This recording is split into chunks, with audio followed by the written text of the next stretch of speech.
Welcome back to our Barron Spotlight along with Michael Kopech. And when we take a look at Michael Kopech, we're talking about a guy who's been in such incredible demand. I haven't seen anything like this. Last year with the Braves, they had Dansby Swanson. But before that for the Barons, this character named Michael Jordan. And we're going to go over all and what he has had to do since becoming a Baron. But we'll get to that in a little while. I want you to take me back first to Mount Pleasant, Texas. The only thing I know about it, it's 2 hours east of Dallas, and that's it. So tell me what kind of town it is and what did you do there? Very rural area. It's hard for me to even get that word out. But there's not much going on. Like you said, 2 hours from the biggest city.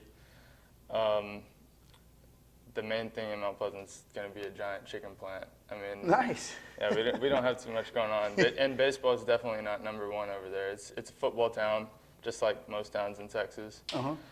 And so for me to not play football, I was kind of, I was always in the background. We had some football stars, and all those guys were, the highlight of our city and everything. So that's where Mount Pleasant kind of surrounds their entertainment, is around football. Who pushed you, or was it just natural to get into baseball? Well, when I was 4, my dad, went out and got me a baseball helmet, and he brought it back, had a face mask on it, and I thought it was a football helmet. I was like, oh, so I'm playing football. He's like, no, you're playing T-ball.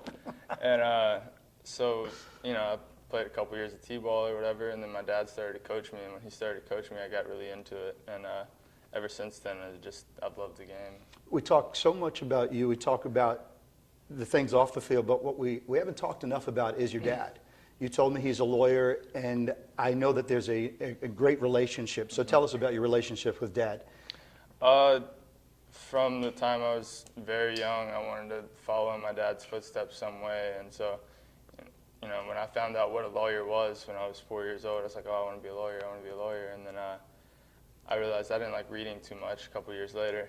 And he liked coaching a lot. So the more he got into coaching, the more I got into playing. And that was a continuing pattern until I was 14. And then when I was 15 years old, this first year, my dad actually didn't coach me. And I think that was kind of hard on both of us, because we had created this bond over sports, and he was really good at teaching me, and it was really easy for me to understand coming from him. And so when I finally got that first year without my dad being my coach, I think that was kind of an eye-opener for me. But he was always my biggest supporter, always my biggest fan, along with my mother. And so that was just kind of what kept me in baseball for so long, and that's why I've never really burned out on it like you hear about a lot of guys, because my dad was always right there with me. Or at what age did you feel and did you sense that you were different, that you were able to play ball at a better level than other kids your age or your size? I think, again, courtesy of my dad, I always had a great confidence in myself, because he had more confidence in me than he probably should have. There were probably years where I was not a very good little player, but he convinced me that I was one of the best players on the field every year. And I feel like that confidence kind of made me keep working at what I was doing. It made me kind of care less about having a bad game or so. So I think when I was probably 10 or 11, I started to realize that, hey, I could be really good at this game. And looking back on it, I wasn't really good at the game at the time. But he convinced you right. were. Yeah, but I got into high school, and then I hit a growth spurt. My arm got really good, and I was 15 years old, already throwing 90 miles an hour, and I was like, well, this could take me places. So I think that's really the time when I realized that I have a chance to take this to the next level. What are they, the Mount Pleasant, what's their nickname there? Just curious. Tigers. Tigers, yeah. Mount Pleasant Tigers. So here he is, a freshman throwing 90. Probably were a little, I don't want to use the word gawky, but thinner and, Absolutely. Tall and thin and gangly and probably a little on the awkward side. All right, so you started making noise, and, the draft comes around. But before that, I wanted to ask you, Michael Kopech, our guest here on our Barron Spotlight, how close did you come to Arizona? Why did you choose Arizona? Was that ever a real option, or was it just like a backup plan? I think for me, especially my junior year, I considered it as a real option because at the time I wasn't sure if I was going to be a high draft pick or what, and if I wasn't going to be a high draft pick, I was set on going to school and competing somewhere and maybe giving myself a better shot once I went to school. But I waited until my senior year to commit, and that's why it actually ended up being Arizona, is because there was a lot of schools after me early on. There were people, I mean, there were scouting directors or not directors, I'm sorry, but scouts from colleges coming to look at me when I was a freshman in high school. Mm-hmm. And I was, set on not committing that young. I didn't want to make a decision too early and regret it.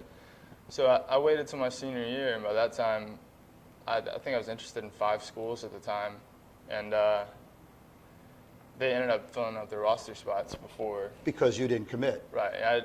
I waited too long, I guess. In my opinion, I didn't think it was too long. I was a senior in high school. I feel like that's when you should commit. But right. Now it's getting earlier and earlier, and Arizona was one that still had a couple roster spots open, and they offered me a pretty good scholarship, and they were a team that was coming right off of a College World Series championship. So I was extremely excited about that, and that's how I came to that decision. Your part of the country, the Longhorns, the Aggies, I mean, there's some great programs, Texas Tech and all that. I can't believe the Longhorns let you get away. You talked to teammate Courtney Hawkins. I mean, it was, Longhorn baseball, and I know the tradition and how they treat people. How were they towards you? Did they want you to come there? That was the first team that wanted me to come there. So I was, like I said, I was a freshman in high school. I was 14, 15 years old.